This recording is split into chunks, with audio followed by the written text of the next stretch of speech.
One day I hope I can forgive you, 'cause I still believe there's good within you.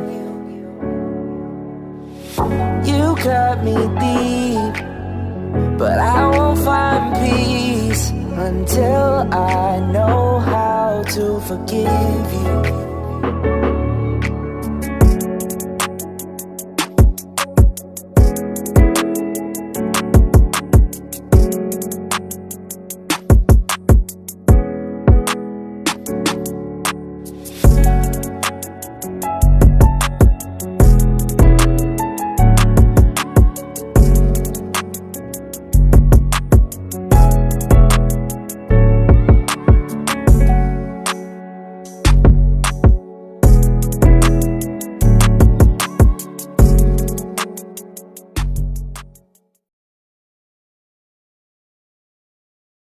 Remember, if you like this music, you can find it by Freak Van Workum. For more information, please visit commence-join.ca. There is a huge Discord that is available for everyone to join.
Now this is something I want you to understand, and you need to listen carefully because this is profoundly important. Most people have never heard this and don't even understand what I'm trying to say. So try and follow what I'm going to tell you. On the back of the Social Security card will be numbers in red. On the front will be in blue or black, but on the back will be in red. The numbers on the back of a Social Security card in red designate your body. It is the serial number of your stock. And this is why if you're wealthy, you are preferred stock. If you're poor, you are common stock.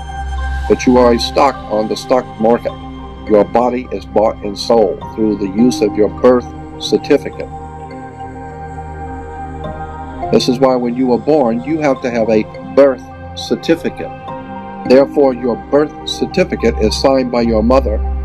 And where your mother signed on the birth certificate, get it, you will see it does not say parent or mother, it says informant. After the change of the century, coming into 1900s, decided they wanted to expand. They got so much money and they're doing so well, they thought maybe we could expand the business, move the corporation out a little bit. Let's expand business. Let's go to Germany or Europe and open up a big corporation there and take in their corporation, their government. We'll take them over. And the Germans said, "Hey, Jack, it's like a mafia. What are you coming over here? You're gonna buy me? I'll buy you. You don't buy me." Like the Godfather movie. And the American corporation, British American corporation, said, "Unfortunately, maybe you didn't understand. Let me restate it so you understand. I didn't ask you. I'm telling you. We're moving in here. It's called a corporate takeover." And so there was a hostile corporate takeover where the American corporation decided they wanted to take over in Europe and they didn't want to be taken over. Well, it's too bad. They take over anyway. So they called it a hostile corporate takeover. Ancient world maps from before the globe deception took hold actually featured extra lands in both areas. The North Pole was home to a magnetic lodestone mountain called Mount Meru, surrounded by an encircling whirlpool, 4 distinct island continents, and separated by 4 rivers. These lands were even said to be inhabited by giants and pygmies in the notes of Gerardus Mercator's own map, as well as the testimonies of many ancient explorers, cartographers, and historians, including Pytheas, Strabo, Pliny the Elder, St. Brandon, Adam of Bremen, Paul the Deacon, Gerald of Wales, Nicholas de Lin, Jacobus Snoyen, Anthony Jenkinson, Johannes Ruisch, and Olaus Magnus, just to name a few. Since the globe deception took hold, however, these locations have completely disappeared from all modern maps. Likewise, in ancient maps, Antarctica was shown as having far more landmass than now, and many maps even featured additional continents beyond the Antarctic. By turning Earth into a ball, these potential extra lands, resources, and civilizations have been conceptually erased from the minds of the masses, as there is literally nowhere left for them to exist. The effect is similar to when intrepid young Truman from the Truman Show movie is told by his teacher that he is too late and everywhere has already been explored. In an instant, with that piece of false information, his adventurous spirit is crushed, and he is convinced that there is nowhere new to discover.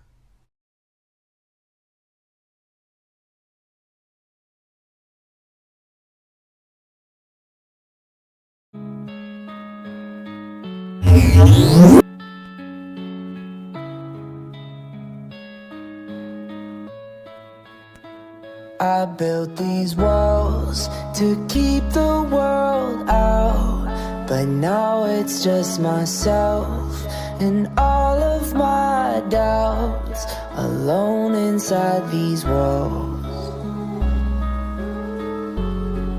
alone inside these walls, alone inside these walls.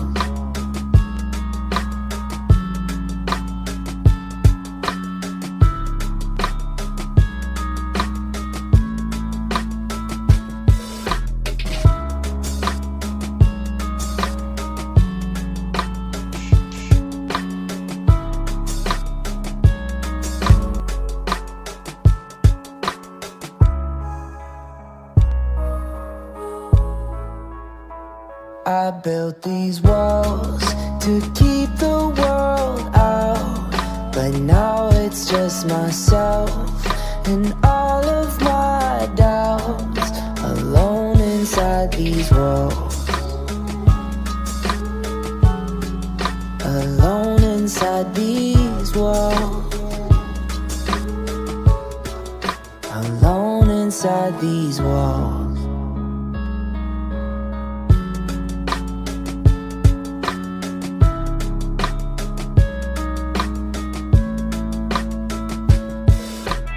Capua being one of these particular finds, which not only matches the initial claims, but has remained in mainstream historical research.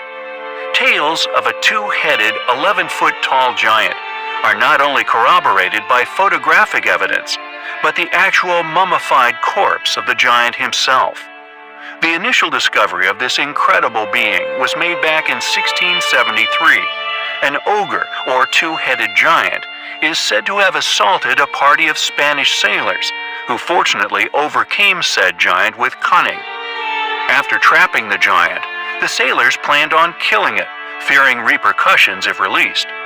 The cause of the giant's death, however, has long been debated, but what cannot be denied is the astonishing remains which eventually made their way to London. The mummy then vanishes from the history books for nearly 400 years, reappearing in 1914 on the shores of the Burnbeck Harbor in the UK. The mummy inevitably became an extremely popular attraction, with people traveling from thousands of miles away to come and peer at this once monstrous 2-headed giant. It remained in the public eye until 1959, a rare exhibit which escaped the clutches of those who would wish to hide it, with many photographs and other research projects allowed to be undertaken on the giant's remains by Lord Howard. This incredible giant thanks to the Lord's dedication to said curiosity, remains in existence within the public's domain, an undeniable verification of a lost race of giants, which we have long claimed to have had first-hand experience of in their past discovery. A magnificent 3-meter-tall mummified corpse of an ancient giant does indeed exist, and due to its age and primitive technologies available to said claimed sailors, when initially discovered, the possibility of it being an elaborate stitched-together hoax has been seemingly debunked, but also ignored by mainstream media due to the controversial nature of said finds. Who was Captua? Was he part of a race of beings in Patagonia, a race we have merely seen these remains of? Is the corpse authentic? If not, how is he constructed to such an astonishing detail so far back in history? Captua is undoubtedly highly compelling.